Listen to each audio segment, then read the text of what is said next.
Welcome back you guys, and in today's News Daily video, I'll be focusing on two stories today. They are going to be on the latest surrounding Willian, and is he looking likely to sign for Arsenal on a free? And to end things, I'll be speaking about the big report for the day, and that's in regards to Kai Havertz. It seems like we're focusing our attentions on him over Philippe Coutinho, and in today's story I'm going to break down the latest news. So remember you guys, if you like today's video, smash that like button. Help me get over 1,500 likes. And of course, today's video is brought to you by the OneFootball app.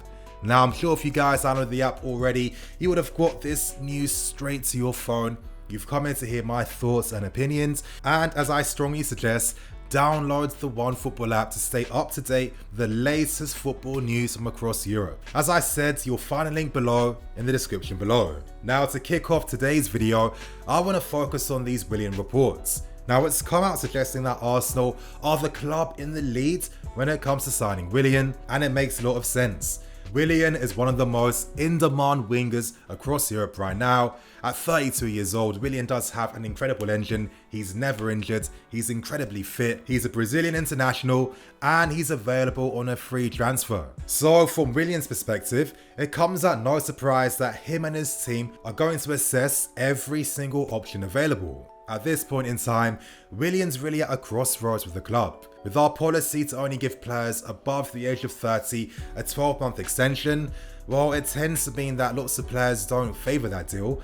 So it's no surprise that Willian isn't agreeing to these terms, and he feels that his value would be best suited for another club. Now, this story was originally broken in Brazil, and the reason why Arsenal, the club believed to be in the lead to sign Willian, is because an anonymous source close to Willian and close to his team came in contact with a Brazilian journalist, strongly suggesting that Willian could most likely play for Arsenal next season. Now, if you want my personal opinion, I'd assume that this source was pretty influential, because why would this Brazilian journalist actually quote that he got an anonymous source in the first place? When it comes to deals like this with Arsenal, we've been here before you guys. It's been the same circumstances with Petr Cech and David Luiz, and on top of that, to really give these claims further validity, Willian and David Luiz do have a very close friendship.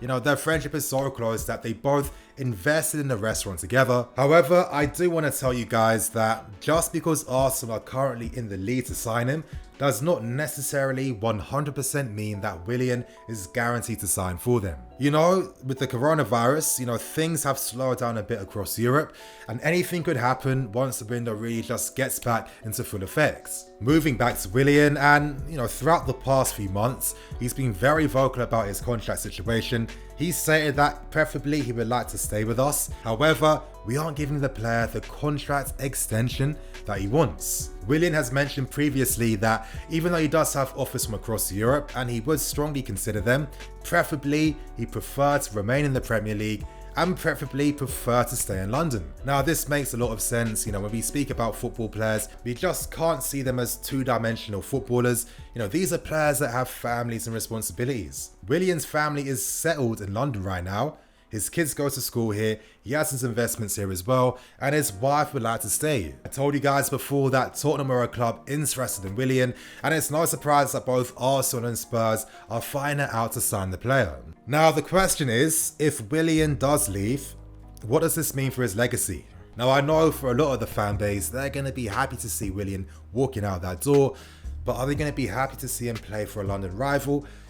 I don't think so, but if you're asking me, as I've said, we've seen Petr Cech and David Luiz leave in the same situation. We've signed players from Arsenal in Giroud and Fabregas as well. We've sold them Willian in the past. We do have a working relationship with them. And for me, it simply comes down to this. If the club don't want to back Willian by giving him the contract extension that he does want, then it's only fair that Willian does explore his options. At the end of the day, you pick what's best for you based on the cards dealt to you. But anyway, you guys, I'm now going to move on to the second report for the day, and it's a big one.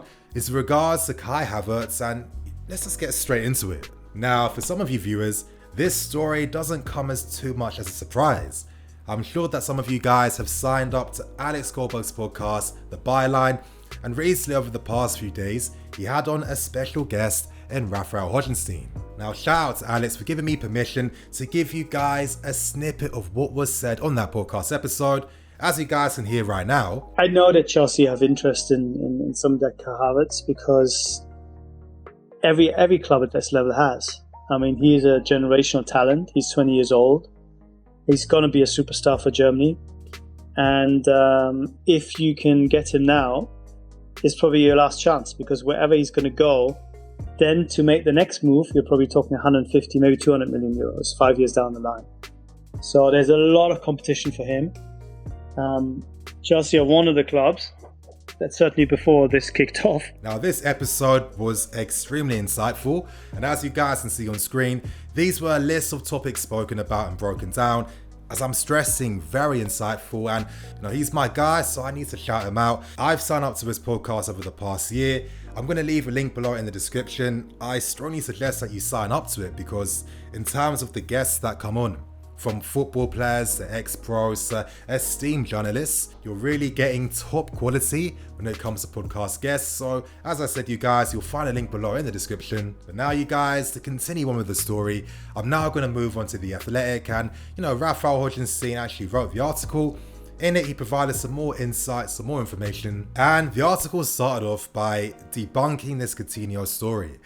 Now, as I've been saying for a very long time, there's no strong interest from us in the player. Leicester City are the main club after the player, and as Rafa himself writes, there is no substantial interest. We're currently stocked in that area with players like Ziyech, Ruben, Barkley and Mason Mount. Coutinho will cost 30 million just to sign him on loan. His wages are extremely high. If we were to sign him, he'd be earning a lot more than Kante, and Kante's on 290k per week. As I've stressed, and as he's stressed as well, this is purely Coutinho's camp trying to garner some interest to find their client the best move. As Raphael writes, we've had a long-term interest in Kai Havertz.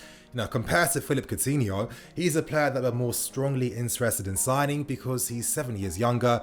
He's a generational talent coming out from Germany too, and us and a host of clubs from across Europe are strongly following and monitoring the player. But now, I need to give you guys my thoughts and opinions on this Kai Havertz story. Now, at the start of this season, Kai did struggle. Now, this is a natural byproduct because, of course, he's become a much more dangerous name in German football, and that's obviously going to mean that teams are going to have tactics to cope with the player. But since the second half of the season, Havertz has gone back to his normal form. He is the definition of multifaceted. He can play as an 8, a 10, up front, and across the flanks as well. But his best position seems to be down the right-hand side, where he gets to play a more withdrawn role, and of course he gets to cut inside to his strong left foot.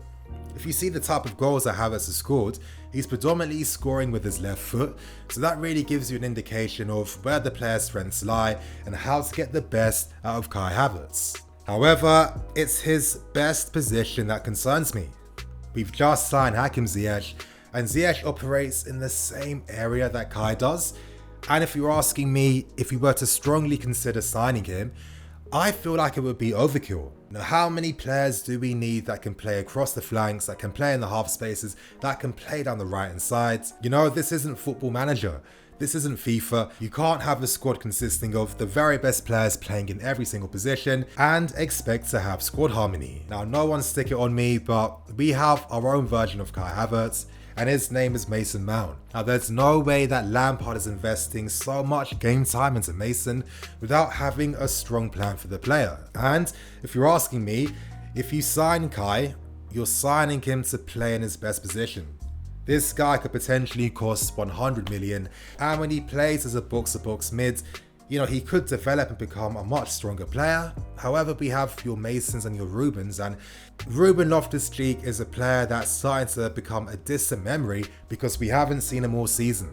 But once he comes back, once he's fully firing, honestly, he's going to fill a massive role in the team, and I think that we can't sign players to jeopardize his spot in the team. I personally see Havertz as the next generation of a Thomas Müller.